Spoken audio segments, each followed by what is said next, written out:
dan Talaga Sari II, Kabupaten Tangerang.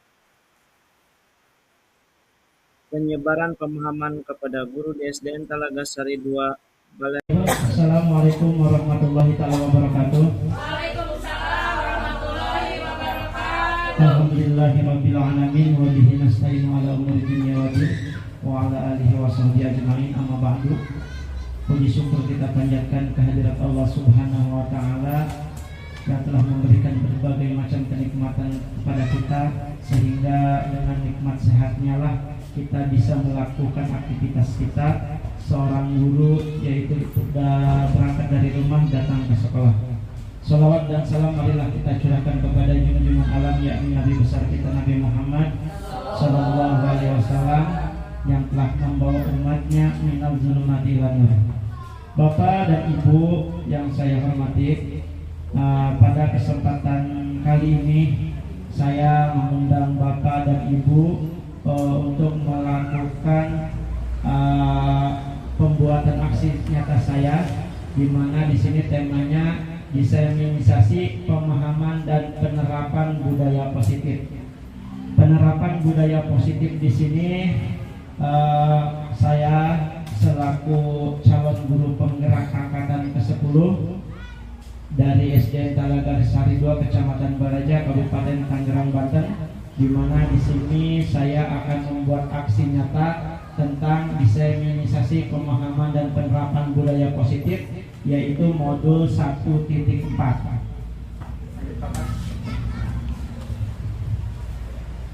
Bapak dan Ibu, konsep inti dari budaya positif di sini ada 8.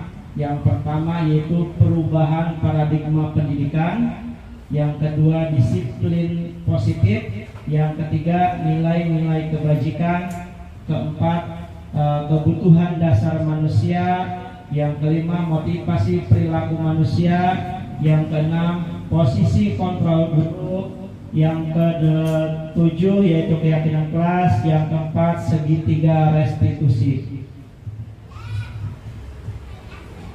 Lanjut, Bapak. Pembelajaran dengan paradigma baru. Pembelajaran dengan paradigma baru merupakan pembelajaran yang dirancang berdasarkan prinsip pembelajaran berdiferensiasi, sehingga siswa belajar sesuai dengan kebutuhannya, sesuai dengan tahap perkembangan, sesuai dengan teori psikologi modern untuk mewujudkan profil pelajar Pancasila. Miskonsepsi tentang teori kontrol oleh Dr. William Glasser. Yang pertama yaitu ilusi guru mengontrol murid, ilusi bahwa penguatan positif efektif dan bermanfaat. Yang ketiga yaitu ilusi bahwa kritik dan membuat rasa bersalah mampu menguatkan karakter. Yang selanjutnya yaitu ilusi bahwa orang dewasa berhak memaksa. Mengubah paradigma stimulus respon ke pendekatan teori kontrol. Yang pertama stimulus respon, yaitu realitas atau kebutuhan kita sama. Semua orang melihat hal yang sama. Kita mencoba mengubah orang agar berpandangan sama dengan kita, yaitu perilaku buruk dilihat sebagai suatu kesalahan. Orang lain bisa mengontrol saya bisa mengontrol orang lain. Yang seterusnya teori kontrol, yaitu realitas atau kebutuhan kita berbeda. Setiap orang memiliki gambaran yang berbeda, pandangan orang lain tentang dunia. Semua perilaku memiliki tujuan. Ya, lanjut Pak. Disiplin positif. Disiplin positif menurut Dan Gasser dalam bukunya Restricting School Description 2001 menyatakan bahwa arti dari kata disiplin berasal dari bahasa Latin, yaitu disiplin yang artinya belajar. Disiplin mengacu pada disiplin diri yang memiliki tanggung jawab terhadap yang dilakukannya berdasarkan nilai-nilai yang diyakini. Sebagai disiplin positif adalah salah satu cara penerapan disiplin yang bertujuan untuk menumbuhkan kesadaran serta memberdayakan siswa tanpa imbalan, ancaman, atau hukuman. Sebagai seorang guru, tujuan nilai kebajikan suatu institusi atau organisasi dilihat dari 9 pilar karakter, yaitu Indonesia Healthtech Foundation IHF.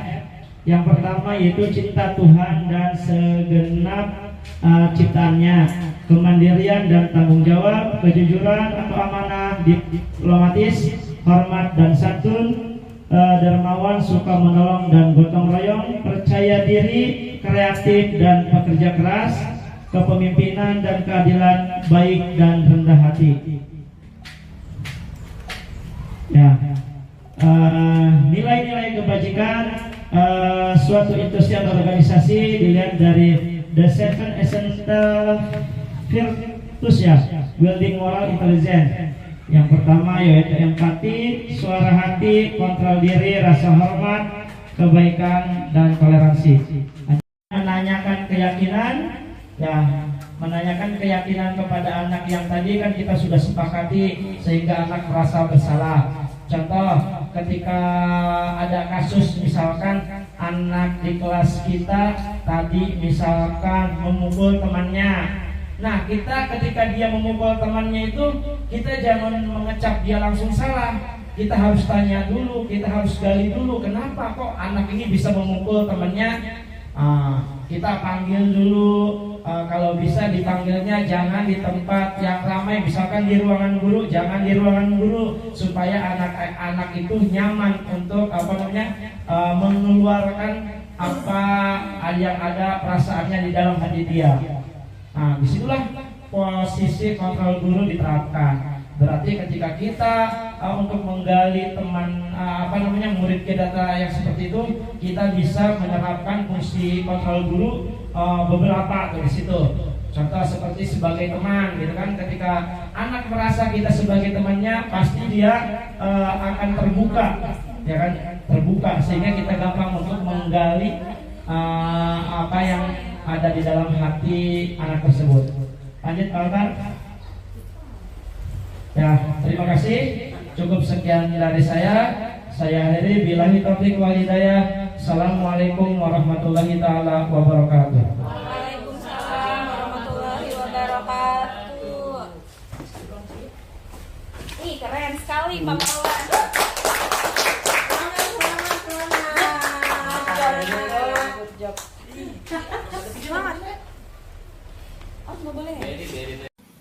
Penerapan pemahaman pada siswa dengan pembentukan keyakinan kelas di kelas 3 SDN Talaga Sari 2. Assalamualaikum warahmatullahi wabarakatuh. Bagaimana kabarnya hari ini? Baik semua? Alhamdulillah baik semua. Baik, untuk pagi hari ini kita akan belajar tentang keyakinan kelas. Ada yang tahu nggak apa itu keyakinan kelas? Ada yang pernah dengar keyakinan kelas? Oh, nggak pernah dengar. Keyakinan kelas itu mirip dengan peraturan kelas atau peraturan sekolah, tata tertib. Kalau peraturan sekolah, tata tertib pernah dengar nggak? Pernah dengar?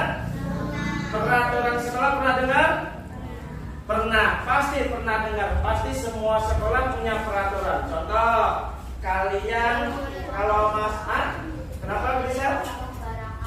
Gak boleh buang sampah sembarangan. Betul, itu namanya peraturan kelas, ya, peraturan kelas. Nah, kali ini kita akan belajar tentang keyakinan kelas. Keyakinan kelas tentu berbeda dengan peraturan kelas yang pernah kalian ketahui. Di mana keyakinan kelas itu bentuknya kalimatnya yaitu kalimat-kalimat yang positif. Contoh, tadi kata Grisel, supaya kelas kita bersih harus diapain?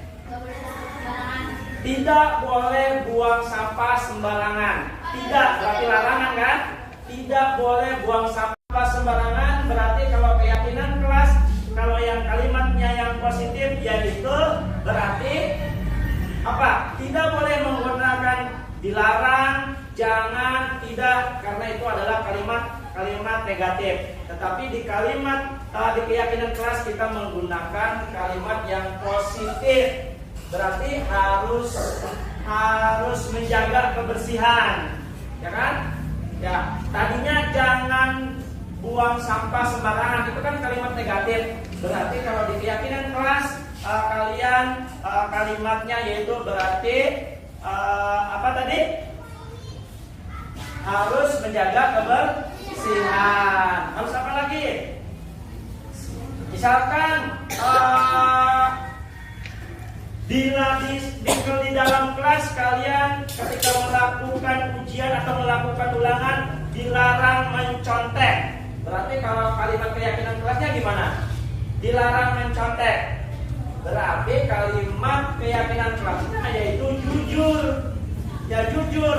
Kenapa jujur? Karena yang mencontek itu berarti tidak jujur, ya kan?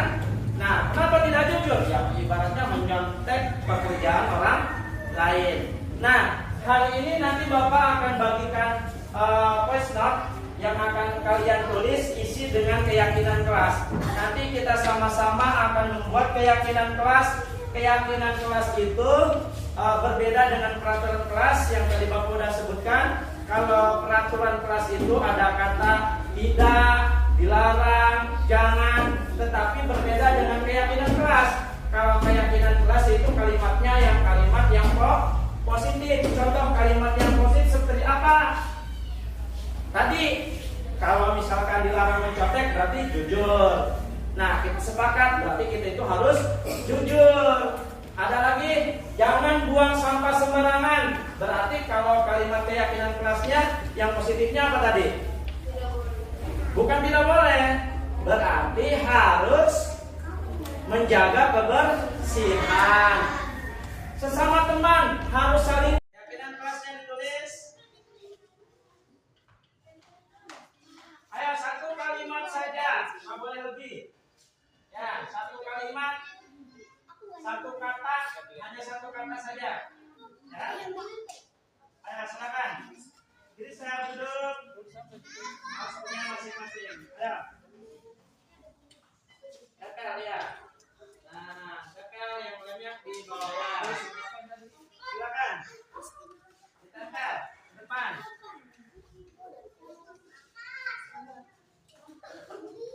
Ayo, sudah?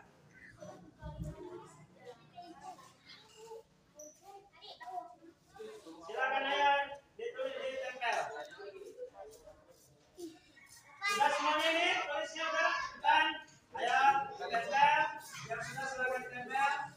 Ya, tempel di bawah. Ya, di bawah aja. Ya, di bawah aja. Lihat tuh, lihat tempel. Itu tulis apa? Selamat di bawahnya. Ya, silakan. Yang nggak muat boleh di bawahnya. Yang penting masuk ke situ, di atas nggak apa-apa, di sampingnya, di samping sampingnya nggak apa-apa. Yang penting nempel. Dan kalau sudah duduk kembali. Nah, semuanya, ayo silakan duduk kembali. Baik. Kalau sudah semuanya. Nah, ini keyakinan kelas yang sudah kalian tulis. Kita akan pilih keyakinan kelas untuk dijadikan keyakinan kelas kita. Di sini ada kalimat disiplin jujur. Berarti yang jujurnya cukup satu. Ini jujur. Ini disiplin, jujur, disiplin. Ya, sudah sepakat keyakinan kelas kalian. Oh, masih ada. Ya, tempel.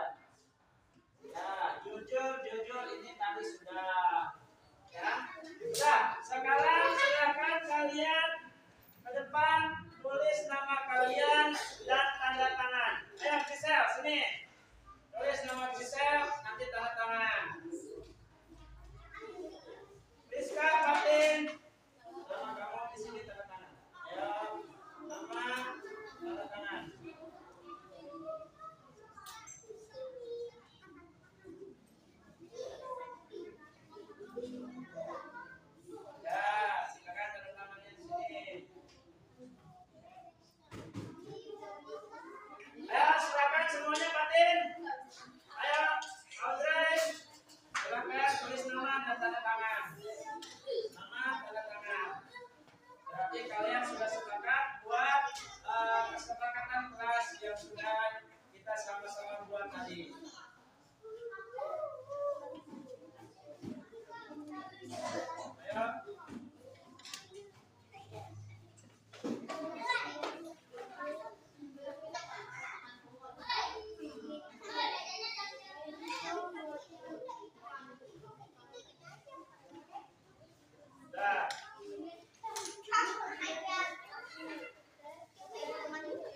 keyakinan kelas yang tadi?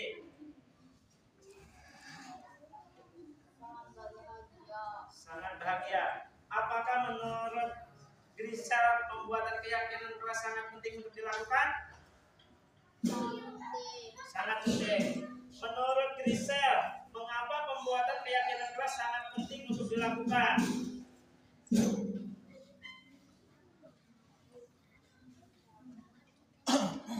Karena dapat menumbuhkan rasa tanggung jawab. Ayo, sekarang Rizka. Gimana menurut Rizka? Siapa namanya? Sebutkan nama dulu.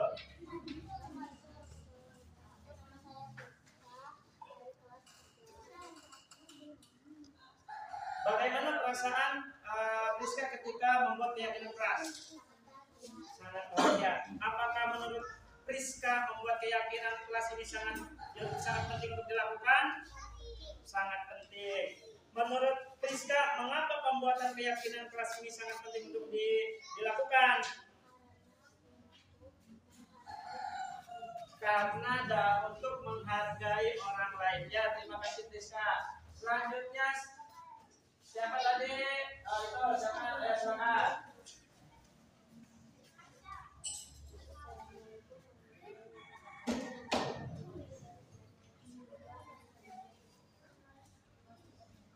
Bagaimana perasaan kamu ketika tadi membuat keyakinan kelas? Sangat senang. Apakah menurut kamu pembuatan keyakinan kelas ini sangat penting untuk dilakukan? Sangat penting. Menurut kamu pembuatan keyakinan kelas ini sangat mengapa pembuatan keyakinan kelas ini sangat penting?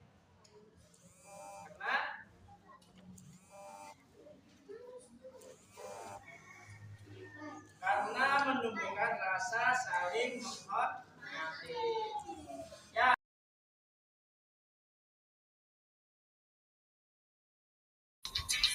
Refleksi, pelaksanaan diseminasi atau penyebaran pemahaman kepada rekan guru dilakukan pada tanggal 13 Juni 2024 bertempat di SD Negeri Talagasari 2, Kabupaten Tangerang. Terdapat 8 orang guru yang menyaksikan kegiatan ini.